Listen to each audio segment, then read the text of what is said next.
Happy Labor Day weekend. Happy Labor Day weekend. I am Pastor Susie Todd. On behalf of Pastor Bob Miller and Pastor Jackie Ranieri, I welcome you to worship with Plymouth First UMC.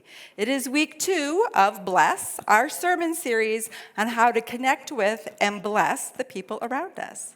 We are each here because someone blessed us. Someone that we trusted planted a seed in our hearts, in our lives, that took root and led us to seek Jesus' love and to seek a Christian community in which we can be strengthened and equipped for the work of blessing others. We are glad that you have found your way here. As Pastor Bob reminded us last week, all people who call themselves Christ followers are tasked with one great commission by Jesus.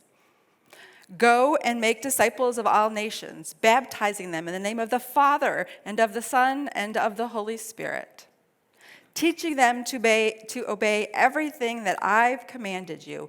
Look, I myself will be with you every day until the end of this present age.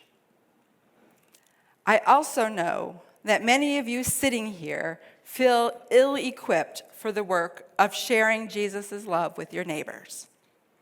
This series is designed to equip you for that work. Last week, Pastor Bob asked you to pray for your neighbors. He was really quite nice to you, telling you to name just the 8 people closest to your home to pray for. Did any of you struggle to name the 8 people closest to your home? I know the names of the people to my immediate left and to my immediate right, and I know the names of the family directly across the street, and if they didn't have 4 kids, I would be out of luck. I know the names of the kids that are to the right, kind of kitty corner from my house, but I do not know their parents' names. So I could barely name 8 people in my immediate vicinity. Did you guys do better than I did? Not really. I hope you followed through, and I hope that you prayed for them every day, and I hope that you will continue to do that. Last week, Pastor Bob told you that Barna, a research organization that is heavily vested in the study of religion and society, discovered that the number one attribute that unchurched people seek in a person with whom they would be willing to discuss religion or spirituality, and that is the ability to listen without judgment. So today we're going to be talking about listening. I first want to point out to you that listening and hearing are 2 very different things. I have pretty good hearing.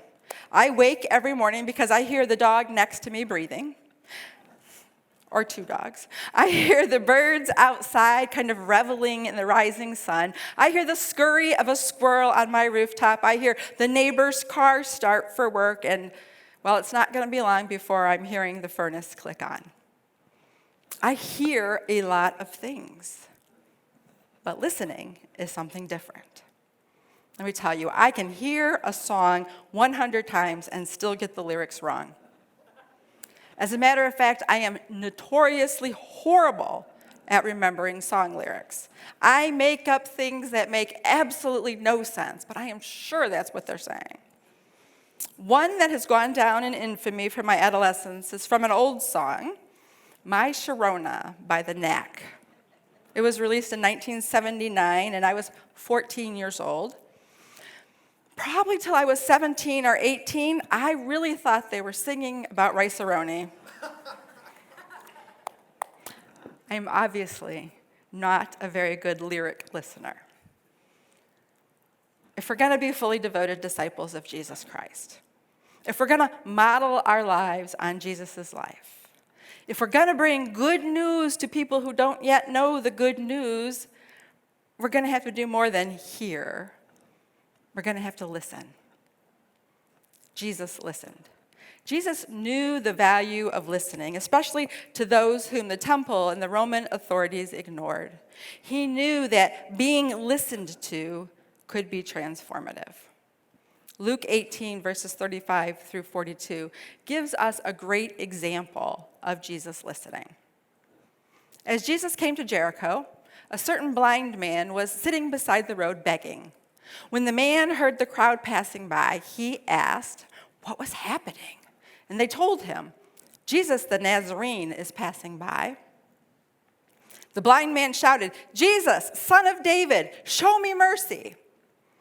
Those leading the procession scolded him, telling him to be quiet. But he shouted even louder, Son of David, show me mercy.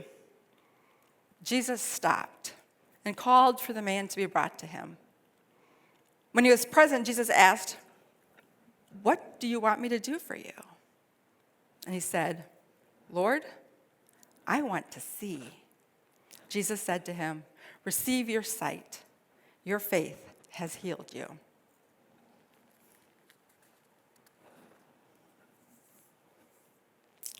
Those leading the procession heard the man. They heard him shouting, Jesus, Son of David, show me mercy. And they scolded him. They didn't inquire as to what his needs were. They didn't tell him a better way to get Jesus' attention. They didn't draw Jesus' attention to the man. They scolded him. And I can't cast any stones. I have certainly done the same thing. When I am on a mission to get somewhere, I am focused. I don't like being taken off task. If I was leading the procession to get Jesus into Jericho, I would not have given the man much attention either. This is how I imagine the scene. They've been walking for a major part of the day. It's a little hot, a little dusty, and they have people to see in Jericho, people who may be expecting them. As the city gates come into view, they pick up their pace, knowing that there's going to be a chance to sit down, get a drink, maybe wash their feet. It's now in sight.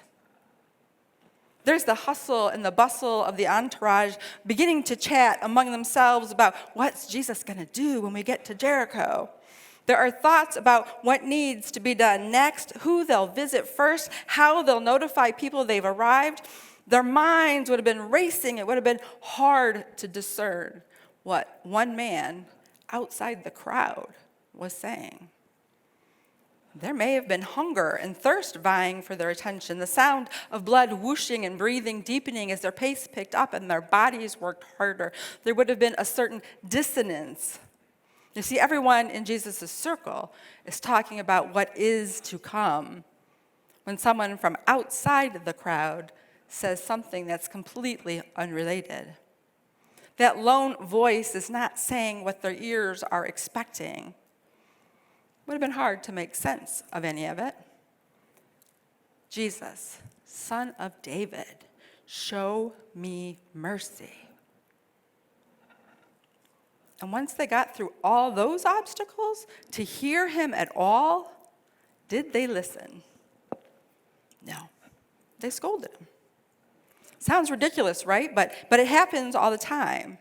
We don't like when people get us off track. I think about the man who stands outside an arena and asks for financial help while I scurry in to find my concert seat. We don't like when other people's needs challenge the way we've always done it. I think about all the people who work on Sunday mornings and all the churches that offer only Sunday morning worship. People say they're hungry. Jesus says, feed my sheep. And the church spends months recruiting people to make coffee for Sunday worship and weeks for a food drive. People say they need clothes. Jesus says, clothe the naked. And the church spends tens of thousands of dollars to make sure the parking lot and the lawn and the gardens are up to community standards and never asks how many kids have only one school uniform to get them through the week. People say they need health care. Jesus says, heal the sick. And the church has dozens of people who ask the church office about someone's health, but fail to pick up the phone and offer anything to the one who is sick. People say they are lonely. Jesus says, visit the imprisoned. And the church frets over declining attendance while it allows dozens of people within a 5-mile radius to miss worship because they have no transportation. We don't like when other people's needs distract from our own objectives. We don't like when other people interrupt our plans. Our lives are so busy with taking care of ourselves, it's hard to hear what is being said on the sidelines of life. But don't be fooled.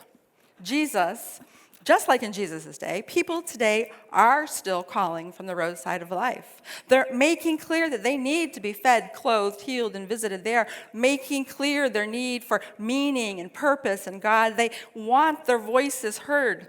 They want the church to listen. By the way, when I say the church, it's not the building, it's not the employees, it's not the committee members. The church is every person who commits to follow in the footsteps of Jesus. The church is you, and you, and you, and you.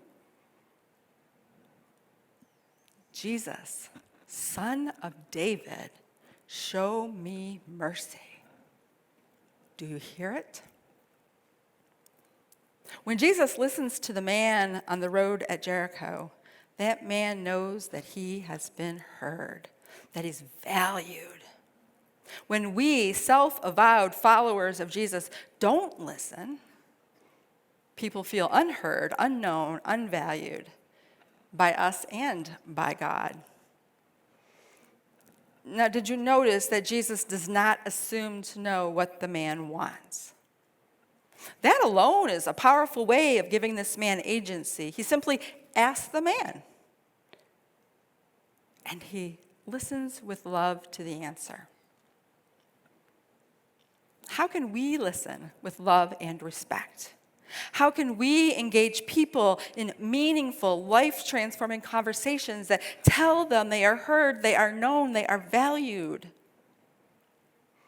There are 4 H's of listening that we can all practice to help people know that they are important to us and important to God. The first is history. Listen to a person's history. You can't truly know and appreciate who a person is until you know where they came from and how they got here. Ask them to tell you their story and listen. The second is heart. Listen to what makes their heart sing. You learn a lot about a person when you know what brings them joy. Ask, what's your favorite movie? What's your favorite song, book? And listen. The third is habits. Listen to how they spend their free time. Knowing where people use their time, that non-renewable resource, tells us a lot about what they value, what they struggle with, and what they aspire to. Ask them what they do when the world isn't telling them what to do. And then listen. The fourth is hurts. Listen to how their life is hurting. Maybe they're lonely. Maybe they're ill. Maybe they're hungry. Maybe they're trapped. Ask them how they're coping or not with whatever it is that's causing them pain. Listen. We have to meet people where they are.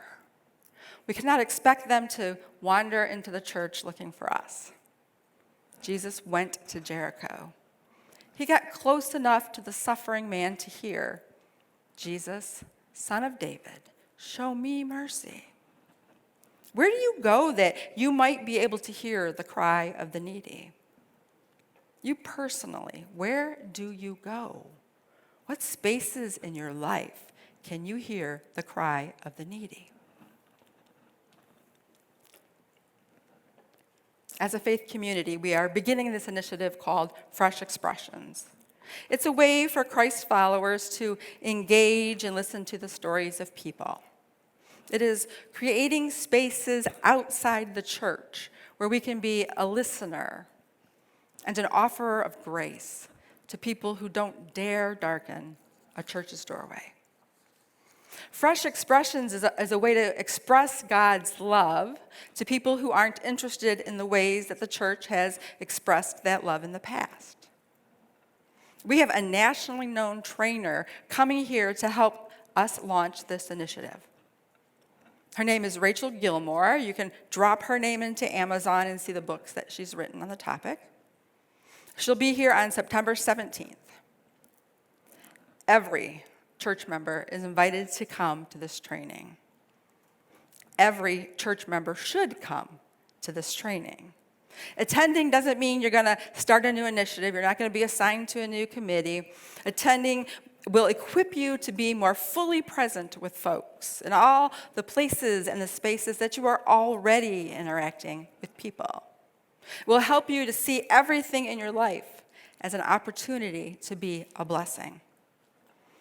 Jesus' life blessed lots and lots of people. Almost none of those people were in a house of worship at the time. Living a life that blesses like Jesus blessed is not about big, showy things. It's showing up where the people are and listening to their histories, their hearts, their habits, their hurts. So you have homework this week, right? First, I want you to sign up to come to Fresh Expressions. You can do that on the Connect card, like Pastor Bob said, or you can call the church office. And I know that if you go right into the Garden Cafe over there and find Pastor Jackie and tell her you're coming, she'll write your name down for you. Second, 2 pieces of homework. Find one person that is not in your household and listen. Invite them to coffee or lunch. Invite them to your home. Sit on your porch or sit on their porch and listen. Don't judge. Don't tell them what to do. Ask about their history, their heart, their habits, and their hurts, and listen. Be like Jesus. Amen? Amen.